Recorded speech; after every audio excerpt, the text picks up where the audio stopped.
Here we go. Have you ever wondered what hides in the mountains, in the rivers, and in the dark jungles of Colombia when the sun goes down? When the air turns heavy, when silence falls too quickly, when the shadows seem to breathe on their own? Tonight, we're not just telling stories. We're opening doors to some of the most chilling legends whispered in Colombia for centuries. Stories that were never meant to be written, but to be told around firelight, in hushed voices, so the spirits don't hear their own names spoken aloud. And yet, you're here, listening. So be warned. Once you know these legends, they know you too. Our journey begins deep in the Andean valleys, where mist rolls over the mountains like a living creature. The first legend is one of the oldest, one that every Colombian child grows up hearing, a story of fire, punishment, and eternal damnation. This is the tale of El Sombreron. They say he is tall, impossibly tall, with a black hat so wide it blocks out the stars. His eyes burn like hot coals, his smile stretches too far, and his laugh is not human. You'll hear it echo across the hills, sometimes mixed with the wind, sometimes right behind you when no one is there. El Sombreron is not just a ghost, he is a deal maker, a collector. Some say he was once a man centuries ago who sold his soul for riches and was cursed to roam forever, tricking others into doing the same.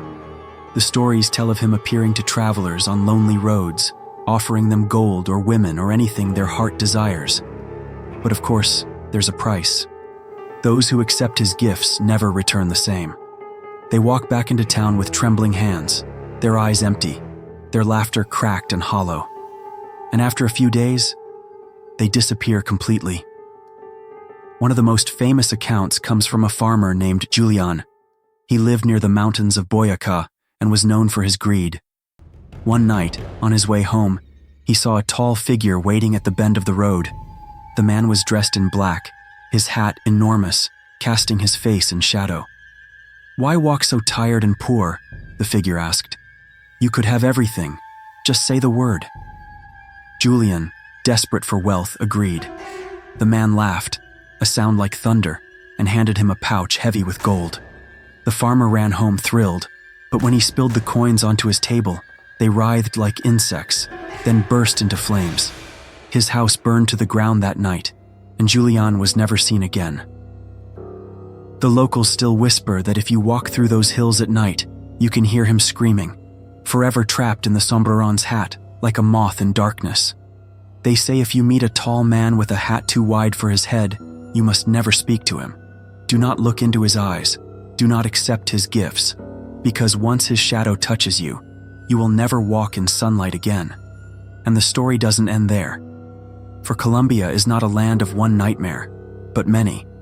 Beyond the mountains, where rivers carved through valleys and jungles rise like walls of green, another legend waits. A spirit born from betrayal and endless mourning. A mother's grief turned into something eternal. This is La Llorona. You may think you've heard this name before. The wailing woman is told across Latin America. But in Colombia, her cries carry a weight that twists the stomach of even the bravest men. They say she appears near rivers, dressed in white, her hair tangled and wet, her face pale and streaked with tears. And always, always, she is crying out for her children. The tale goes back centuries, to a woman who drowned her own children out of rage or despair. In some versions, she was abandoned by her lover. In others, she killed them to spite him. But whatever the truth, her punishment was cruel. To wander forever, searching, weeping, calling for children she will never find. Her cry is the worst part. It begins faint like a whisper on the water, then grows louder, rising into a scream, so sharp it feels like glass cutting into your bones. If you hear it close, you may think you are safe, because her cry sounds distant when she is near, and near when she is far. That is her trick. Fishermen on the Magdalena River tell of hearing her voice on misty nights. One man swore he saw her standing on the opposite bank, rocking back and forth, arms outstretched.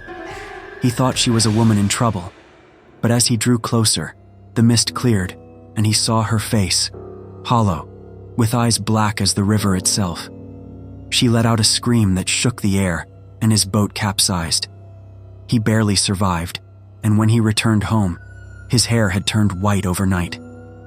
Children are warned, never wander near the rivers at night, because La Llorona might mistake you for her lost sons. She will hold you tight, press your face against her cold chest, and carry you into the water. And if you struggle, her scream will be the last sound you ever hear.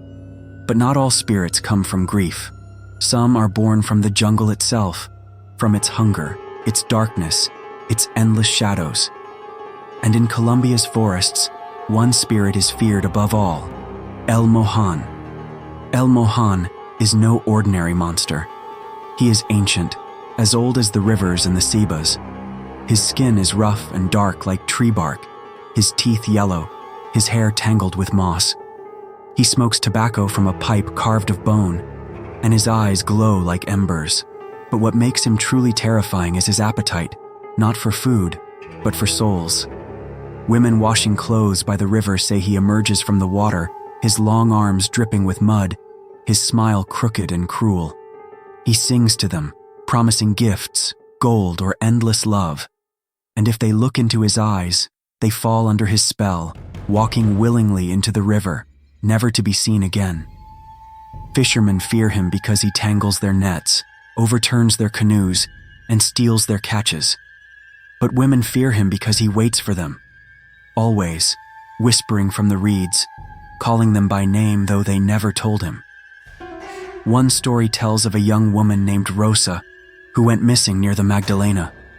The villagers searched for days, but all they found was her dress floating near the bank.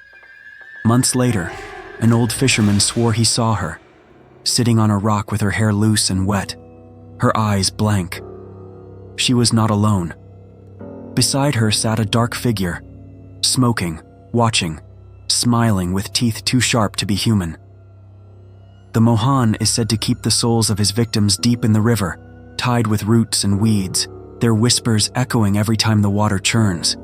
That is why locals pour a drop of liquor into the current before fishing, an offering, a bribe, a plea for mercy. And still, the river takes who it wants. But the jungle doesn't only hide monsters, it also hides demons in the shape of men. Among them is one of Colombia's most feared legends, one that strikes not in the forest, but in your very home. He is called El Cadejo. To some, he is a black dog, huge and silent, with glowing red eyes. To others, he appears as a white dog, a guardian. But the Cadejo most Colombians fear is the dark one. It follows drunks, gamblers, and men who wander too far from home at night. The dog walks behind them, its claws clicking softly on the stones. If they look back, it vanishes. If they run, it runs faster.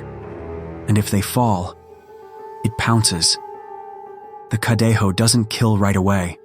It plays, it scratches, bites, then disappears, leaving the victim trembling and broken. They say once you've been marked by the Cadejo, you'll never escape. Misfortune follows you, your life crumbles, and your soul grows heavy, as if weighed down by chains. One man from Antioquia swore he was followed by a black dog for weeks. At first, he thought it belonged to someone, but no matter how many stones he threw, no matter how many doors he closed, the dog was always there. Then one night, it entered his house without opening the door.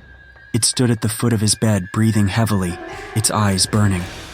He screamed, but no one in the house woke. The next morning, he was gone. The bed was torn to pieces, the floor clawed, and in the dust, paw prints burned into the wood. The Cadejo is not just a tale to scare children. In the towns, they say it's real. And when the night grows too silent and you hear paws behind you, don't turn around. Don't look. Because once you see its eyes, they will never leave your mind. But perhaps the most terrifying of all Colombian legends is not a spirit, not a demon, not even a beast of the forest. It is a woman, beautiful, radiant, irresistible, and her name is whispered with both fear and desire, La Patasola. Her story changes depending on who tells it. Some say she was once a woman who cheated on her husband, cursed for her betrayal. Others claim she was a mother who murdered her child, punished by God. But what never changes is her form, a woman with only one leg. She appears to hunters, farmers, and travelers in the jungle. At first, she is breathtakingly beautiful. She sings, she smiles, she calls their name though they've never met her. She lures them deeper and deeper into the trees. And then, when they are lost, when the path behind them has vanished, she changes. Her face twists, her eyes glow, her teeth sharpen. Her single leg becomes a clawed stump, pounding the ground with inhuman strength. She leaps onto her prey, tearing them apart, drinking their blood and leaving nothing but bones. There is a story of a logger who claimed to escape her. He said she appeared one night, her voice sweet as honey, her hair shining in the moonlight. He followed her into the jungle until he realized the forest was completely silent. No birds, no insects, no wind, only her singing. When he finally looked closely, he saw the truth.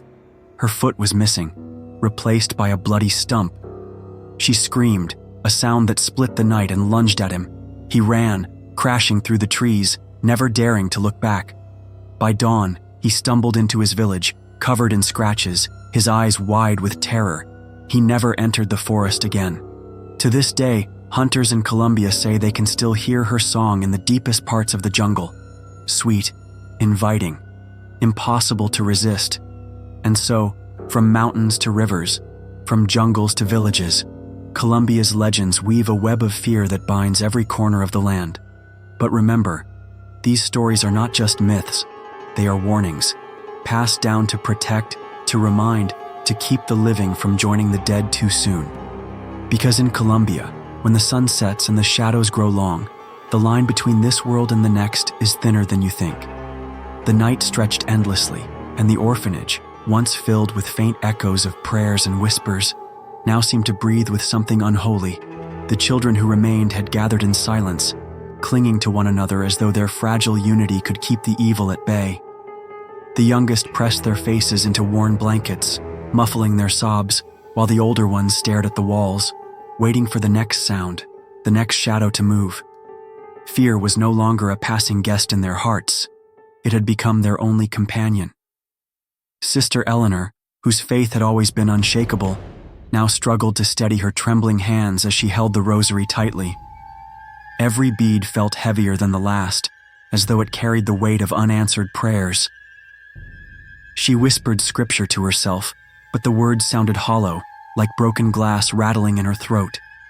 The presence they felt was no longer something she could deny, no longer something she could attribute to mere imagination. It had manifested too often, too violently. Then came the laughter again. That same chilling, childlike giggle that didn't belong to any of the orphans.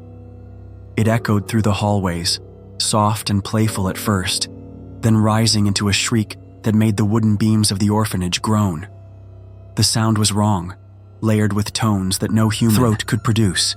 Some children covered their ears, others pressed themselves against the cold stone walls, as if the solid earth could swallow them whole and protect them. Sister Margaret, who had tried to maintain discipline amidst the chaos, stepped into the corridor with a candle in hand. Its flame wavered violently, though there was no wind. The air itself felt alive, pulsing in rhythm with the flame. She called out with authority, her voice cracking despite her effort to remain strong. "Show yourself. In the name of Christ, reveal your wickedness." At first, silence. Then, from the far end of the corridor, the candlelight revealed something that should not exist.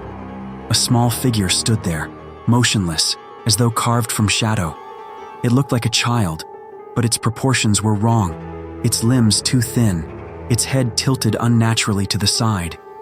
And when the flame flickered brighter, its face came into view. Not innocent, not human. Its eyes reflected the light like shards of black glass, and its smile stretched too wide, exposing teeth that seemed to go on endlessly. Sister Margaret gasped and clutched her cross, but the figure did not move forward. Instead, it raised a hand, small, pale, trembling, and pointed directly at her. Then, without a sound, it vanished. The candle extinguished instantly, plunging her into darkness. The screams began. Not hers, but the children's. They were coming from the dormitories, high-pitched and desperate. The sisters rushed toward the sound, but the heavy doors to the rooms slammed shut one by one, as though an invisible hand was sealing the children inside. The banging of tiny fists and the shrieks of terror echoed through the corridors, and no matter how the nuns pulled and clawed at the wood, the doors would not open. Inside, the children described it later, the shadows moving across the walls, hands reaching from the corners, whispering voices calling their names with a familiarity that chilled them to the bone. Some saw their dead parents standing at the foot of their beds, their eyes hollow and mouths stretched into grotesque smiles. Others claimed they felt something crawl beneath their mattresses, pressing against their fragile backs as though waiting to break through the fabric and drag them under. One boy, Samuel, found himself paralyzed in his bed. He could not scream, though he wanted to. He could only stare as the shadow at the corner of his room elongated and rose higher and higher until it touched the ceiling. The figure that emerged was not the childlike phantom the sisters had seen, but something far more monstrous. Its body stretched unnaturally, joints bending in impossible directions, its head twisted backward, its eyes glowing faintly with a crimson light. It leaned close to him, and though its mouth never moved, he heard the words directly in his mind. "You belong to us now." When the doors finally burst open, flung by some unseen force, the sisters found the children scattered across the room, some unconscious, others sobbing uncontrollably. Samuel sat upright in his bed, eyes wide and unblinking, whispering the same phrase over and over again. "It won't let us leave. It won't let us leave." The sisters knew then that the orphanage was no longer just haunted. It was claimed.